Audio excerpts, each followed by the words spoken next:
At 52 years old, Evelyn Hart was a ghost in her own city.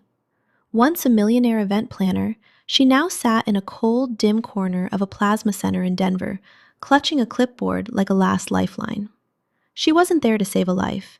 She was there to sell her own blood for exactly $40, just enough to buy her son's life-saving asthma medication. As the needle entered her vein, Evelyn felt she had hit rock bottom. But she was wrong. Within seconds, a red alert flashed on a medical monitor 3,000 miles away in Switzerland. The nurse's face went pale. The medical director was called in. And suddenly, a man in a black suit entered the room with an offer that sounded like a fever dream. "Mrs. Hart, you don't belong here. Your blood isn't just rare, it's the most valuable substance on this planet.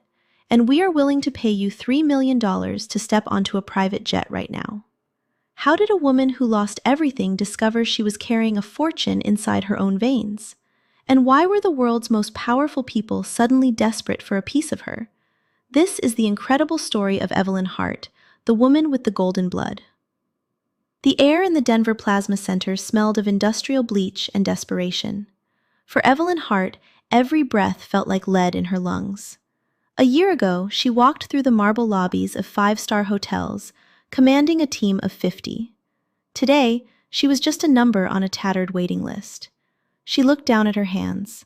They were calloused, the manicures of her previous life long gone. She was 52, and for the first time in her life, she was truly terrified. Not of the needle, but of the possibility that she might fail the basic health screening. If she didn't get that $40, her son Caleb wouldn't have his inhaler by tonight. And in the thin air of Colorado, that was a death sentence. "It wasn't supposed to be like this," Evelyn whispered to herself. Just 12 months ago, Evelyn was the CEO of Heartline Events. She was the woman people called when they wanted perfection. Charity galas for billionaires, corporate retreats for tech giants. Evelyn handled it all with a smile and a sharp eye for detail. She had a house in the suburbs, a husband who called her his queen, and a future that looked unbreakable. Then came the night of the summer fundraiser. A single refrigeration unit, one tiny mechanical part, failed in the catering van. No one noticed until it was too late. By midnight, 40 of the city's most influential people were in the emergency room with severe food poisoning. The collapse was instant. By morning, the news vans were camped outside her office. By the end of the week, 3 major lawsuits had been filed. The queen of events was suddenly a pariah. But the business loss wasn't the hardest part. The hardest part was Mark. Evelyn remembered the night he left. There was no shouting, just the sound of a suitcase zipping shut. "I can't be associated with this, Evelyn," he had said, not even looking her in the eye. "My reputation can't take the hit." He didn't just leave her. He took the remaining liquid cash from their joint accounts and disappeared, leaving her to face the lawyers, the creditors, and the mounting medical bills for Caleb's asthma alone. "Evelyn Hart?" The voice of the nurse, Elise, snapped her back to reality.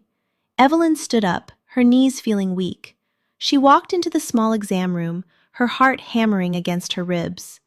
Elise was young, perhaps 30, with kind eyes that seemed to see right through Evelyn's "I'm fine" mask. She wrapped the blood pressure cuff around Evelyn's arm.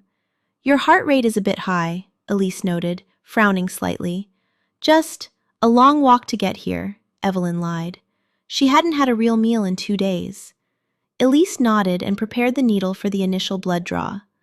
"We just need a small sample to check your protein and iron levels. Standard procedure." Evelyn watched the dark red liquid fill the vial. It looked so ordinary. It looked like the blood of a woman who had been defeated by life. Elise labeled the tube and stepped out, leaving Evelyn alone with her thoughts. 10 minutes passed. Evelyn stared at the clock on the wall. Every tick was a second closer to the pharmacy closing. 15 minutes. 20. Suddenly, the door didn't just open, it swung wide. Elise was back, but she looked shaken. Her face was pale. Behind her stood Dr. Samuel Pierce, the center's director. He wasn't wearing the casual look of a clinic doctor. He looked like a man who had just seen a ghost. "Mrs. Hart," Dr. Pierce started, his voice thick with gravity. "I've been the medical director here for 15 years. I have never seen a report like yours. In fact, most doctors will go their entire careers without ever seeing blood like this. Evelyn's stomach did a somersault. Is it bad? Am I sick? No, the doctor replied, stepping closer. You aren't sick. You are a miracle. Your blood type is Rh null. It is so rare that it is referred to internationally as golden blood. There are less than 50 people on the entire planet known to have it. Before Evelyn could even process the word golden, the heavy door to the clinic's waiting area opened. A man in a tailored charcoal suit walked in. He didn't belong in a neighborhood plasma center. He carried a leather folder and an aura of immense power. Mrs. Hart, the man said, his voice calm but urgent. My name is Jonathan Blackwood. I have just phoned in from Zurich. We've been monitoring the International Rare Blood Registry, and your sample just triggered a Level 1 alert in our system. He placed the leather folder on the small metal exam table. In Geneva, there is a man whose life is vital to the global economy. He is undergoing a surgery tomorrow that he cannot survive without a transfusion of Rh null blood. You are the only match we have found in the Western Hemisphere. Evelyn blinked, looking from the expensive suit to the cheap plastic chair she sat in. I just came here for $40. Jonathan Blackwood gave a small, respectful smile. Mrs. Hart, if you get on our plane in the next hour, we won't just give you $40. We will pay you $3 million. And we will ensure your son has the best medical specialists in the world for the rest of his life. Evelyn looked at the needle mark on her arm. The blood she was ready to sell for a meal was now the most expensive substance in the world. Within 90 minutes of walking into a sterile clinic for $40, Evelyn Hart was 30,000 feet above the Atlantic Ocean. The interior of the private Gulf Stream was unlike anything she had ever seen, even in her days as a top-tier event planner. The seats were buttery cream leather. The carpets were thick enough to swallow the sound of her footsteps. A flight attendant had offered her a warm silk blanket and a meal prepared by a private chef, but Evelyn couldn't eat. Her stomach was a knot of nerves and disbelief. Across from her sat Jonathan Blackwood, his face illuminated by the glow of a tablet. I know this feels like a dream, Evelyn, Jonathan said, sensing her gaze. Or perhaps a nightmare. But I assure you, the reality is very simple. You have something nature rarely creates, and we are prepared to protect it at all costs. Evelyn looked out the window at the darkening sky. I keep thinking about my son, she whispered. He's at my sister's house right now. He thinks I'm just out running errands. He doesn't know that his mother is flying across the world because her blood is gold. Jonathan nodded solemnly. Our team in Denver has already delivered his medications. A specialist is being flown to him as we speak. By the time you land in Geneva, Caleb will have the best respiratory care money can buy. That was our promise. For the first time in a year, Evelyn felt a spark of her old self. The woman who handled crises, the woman who led. She realized she wasn't just a donor, she was a negotiator. She opened the leather folder Jonathan had given her. I want to see the contract again, she said, her voice steadier now. She read through the lines of legal jargon with a sharp eye. She wasn't just looking at the $3 million.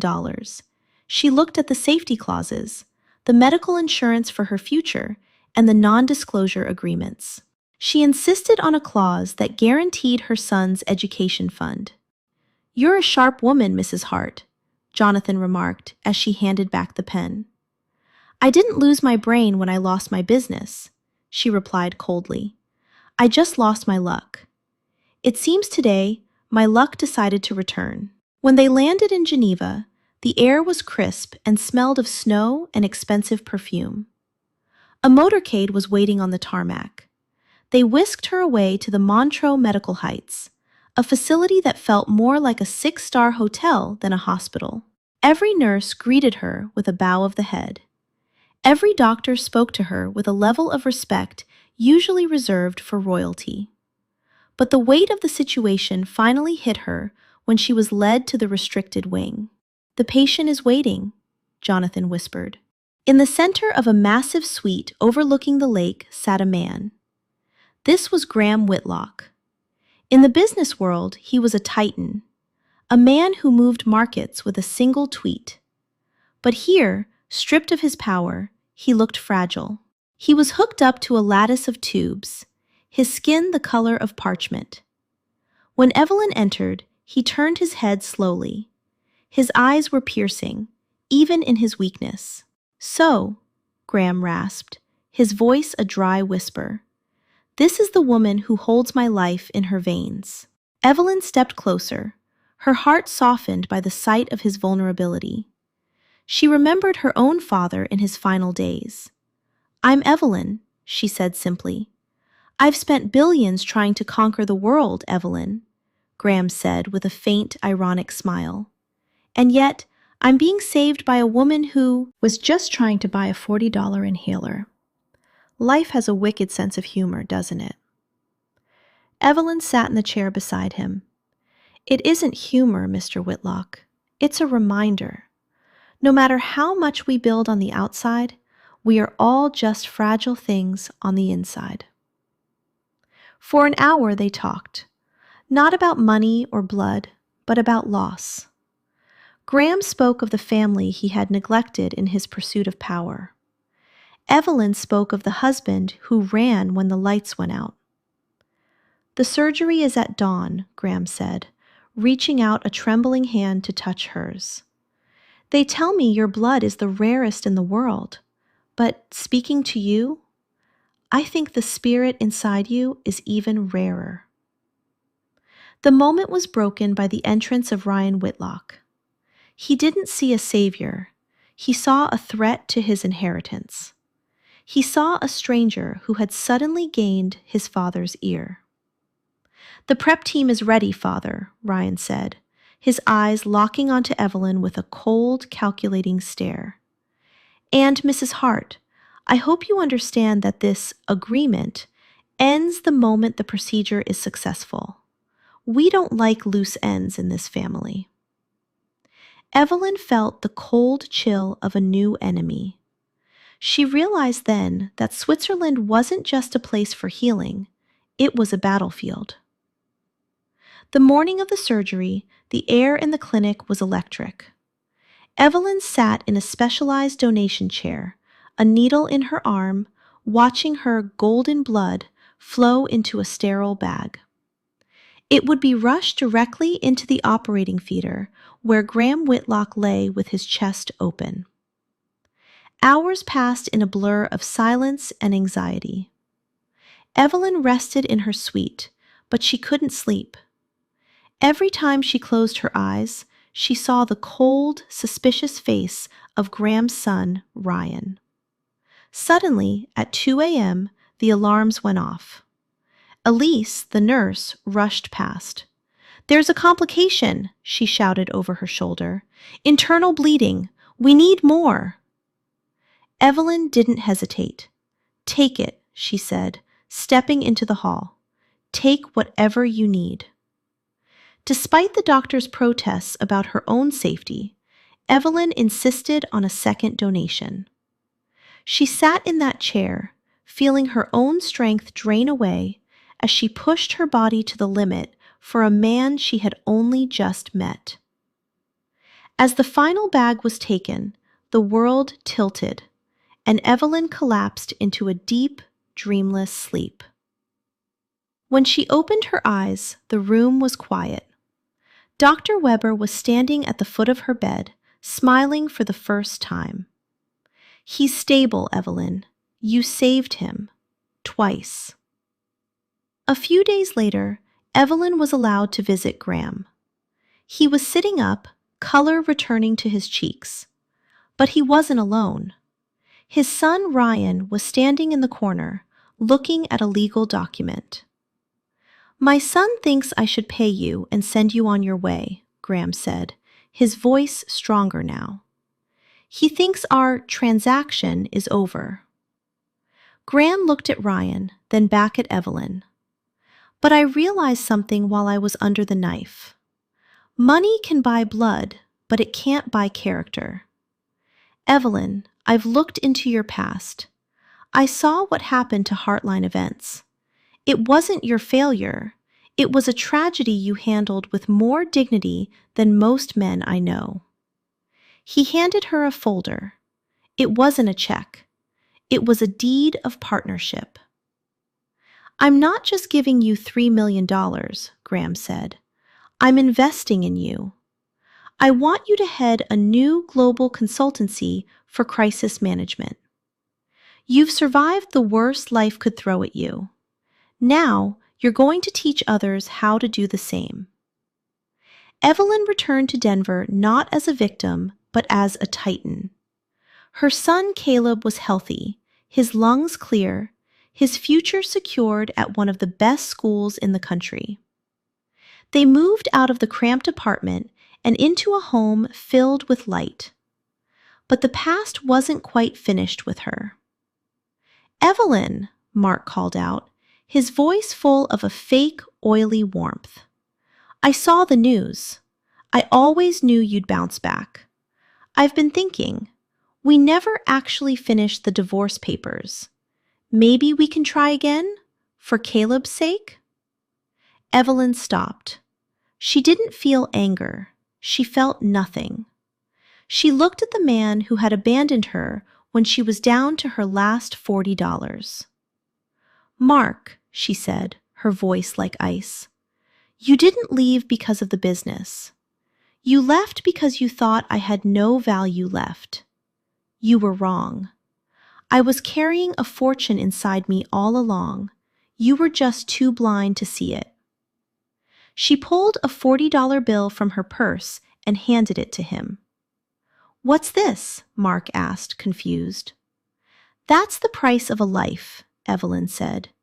"It's what I was worth the day you left. Keep it.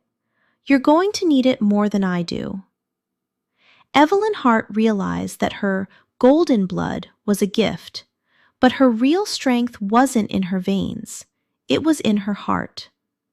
She had walked into a plasma center believing she was empty, only to find out she was the richest woman in the world.